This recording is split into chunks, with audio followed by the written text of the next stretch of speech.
Hello all. आज का जो टॉपिक है वो है IUPAC नॉमेनक्लेचर। ये topic class 10th carbon and compound का एक छोटा पार्ट है। तो चलिए आज अपन इसको समझते हैं। तो इसको समझने के लिए मैंने एक नाम लिया है जो है डॉक्टर सिद्धू मूसेपुर वालिया। अगर आप इस नाम को अच्छे से पढ़ेंगे तो आप जानेंगे कि ये जो डॉक्टर लिखा है DR, ये बेटा एक प्रीफिक्स है। प्रीफिक्स क्या होता है? जो नाम के, जो नेम के पहले आता है, जो सबसे पहले आता है वो प्रीफिक्स होता है। तो ये किसको मिलता है? जिसने डॉक्टरेट किया हो तो उसको उसके आगे DR लगता है। जैसे कोई आर्मी का मेजर है, अगर आर्मी का एक रैंक होती है मेजर, तो उसके आगे मेजर लगता है। उसी तरीके से यहाँ पे डॉक्टर है, तो डॉक्टर क्या है बेटा? प्रीफिक्स है। उसके बाद जो आता है वो आता है फर्स्ट नेम, तो इसको अपन बोल सकते हैं रूट वर्ड। ओके जी। उसके बाद जो नाम आता है ये है village name. Village name, right. Village name क्या बता रहा है? विलेज नेम ये बता रहा है कि वो कौन से गांव से बिलोंग करते हैं। उसके बाद लास्ट आता है हमारा सरनेम। सरनेम बता रहा है कि वो कौन सी क्लैन के साथ एफिलिएटेड है, मतलब उनकी जो पीढ़ियाँ हैं वो कहाँ से आ रही है। तो यहाँ पे वालिया है। उसी जैसे जिस तरीके से ये एग्जाम्पल हमने देखा, उसी तरीके से IUPAC नेमिंग भी है। चलिए देखते हैं।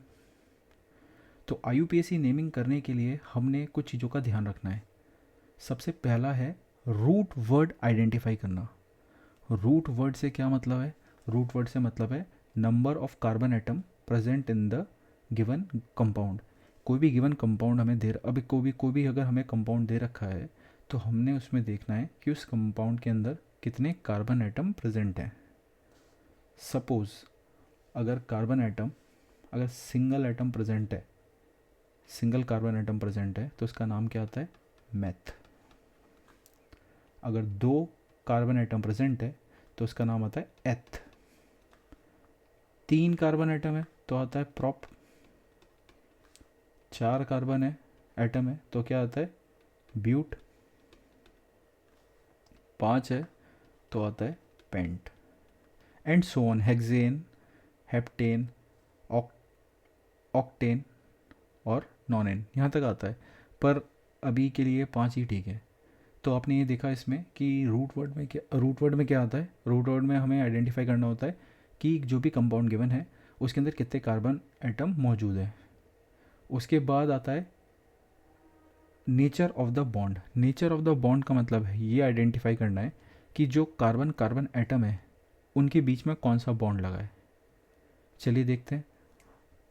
अगर कार्बन और कार्बन एटम के बीच में सिंगल बॉन्ड है तो वो रिप्रेजेंट कर रहा है अल्केन को। अल्केन फैमिली का एटम है, मतलब अल्केन फैमिली का वो कंपाउंड है। अगर कार्बन कार्बन एटम के बीच में डबल बॉन्ड है तो वो सिग्निफाई कर रहा है कि ये अल्कीन फैमिली से बिलोंग कर रहा है। अगर कार्बन कार्बन एटम के बीच में ट्रिपल बॉन्ड है तो ये सिग्निफाई कर रहा है ये अल्काइन ग्रुप से है। अगर अल्केन होता है तो उसका सफिक्स ऐड होता है ANE। अगर अगर अल्कीन है तो उसका सफिक्स होता है ENE। अगर अल्काइन है YNE तो इसका सफिक्स होगा YNE। ये ऐड हो जाता है। इसके बाद हमने देखना है कि फंक्शनल ग्रुप कौन सा अटैच्ड है। तो बेटा फंक्शनल ग्रुप दो तरीके का होता है।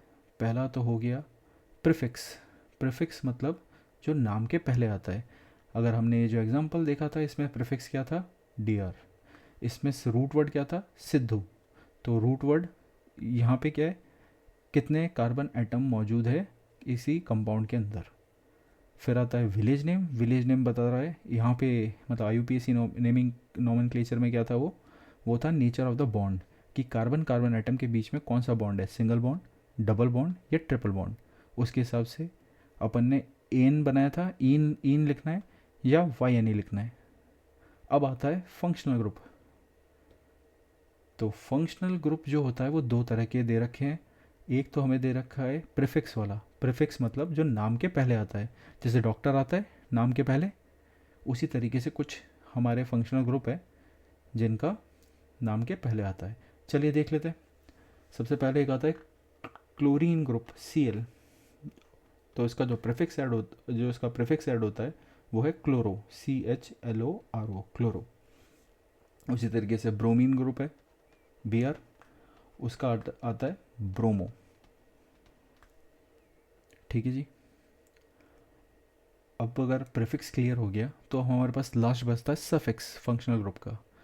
तो हमने हमने इस चैप्टर में कुछ फंक्शनल ग्रुप पढ़े हैं और वो हैं जैसे अल्कोहल। अगर अल्कोहल ग्रुप प्रेजेंट है तो इसका सफिक्स ऐड होता है OL।